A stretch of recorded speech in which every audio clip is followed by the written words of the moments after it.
The Women's Prize for Fiction is an award aimed at championing women writers. This year's winner is set to be announced Wednesday evening in the UK. And literary reporter Tracy Kim has been following the prize and reading the 6 books on the list. Welcome, Tracy. Now, I'm hoping to get some reading tips from you in just a moment. First, though, what exactly is the Women's Prize for Fiction? So the Women's Prize for Fiction was created in response to the announcement of the 1991 Booker Prize Shortlist. The 6 nominees that year were all men, surprisingly, in a year where around 60% of all books published that same year were authored by women.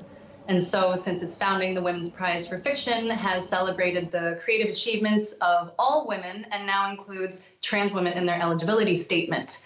And this year's judges panel is chaired by Bernardine Evaristo, who is the 2019 Booker Prize Award winner, and she is also an activist for inclusion in the arts. Now, reading the books on this year's shortlist, were there any common themes that really stuck out for you? Yes, for sure. I was really surprised about these themes of family, specifically mother-daughter relationships. It seemed as if the novels on the shortlist were in conversation with each other, and also about siblings, specifically twins, on multiple occasions. How they're used as foils, the good one, the bad one, the obedient one, the curious one. So, for example, in How the One-Armed Sister Sweeps Her House by Sherry Jones, the one-armed sister is a parable told to young girls to keep them out of trouble. One of the 2 sisters, her curiosity gets the best of her one day and she becomes a cautionary tale. But the main character in the book just wonders if maybe she's a little misunderstood. So what are your top picks for this year's prize?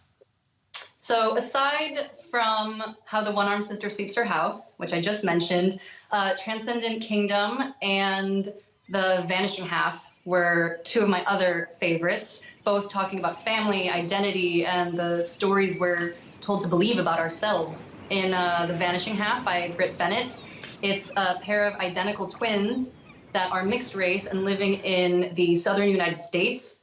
One of the twins realizes that she can pass as white, and in doing so, she comes to lead a very different life from her identical twin sister, except by doing so, she also leaves behind her past and realizes that no one can ever know her secret, which means no one can ever really know her. But also in Transcendent Kingdom, my other favorite by Ya Jesse, it's a Ghanaian family who moves to Alabama, and the main character's brother suffers an accidental opioid overdose. And so her mother's grief just causes them to drift farther and farther apart. The main character eventually becomes a neuroscientist, studying reward-seeking behavior in mice, and she's reflecting on her childhood and her family legacy during her research, thinking that if she can curb reward-seeking behavior in mice, if she can better understand addiction, that she might help and better understand her family and herself. Tracy Kim, thank you for checking those books out for the tips. Thanks for your insight. And the winner of this year's Women's Prize for Fiction is set to be announced Wednesday evening, UK time. Thanks, Tracy. Thanks.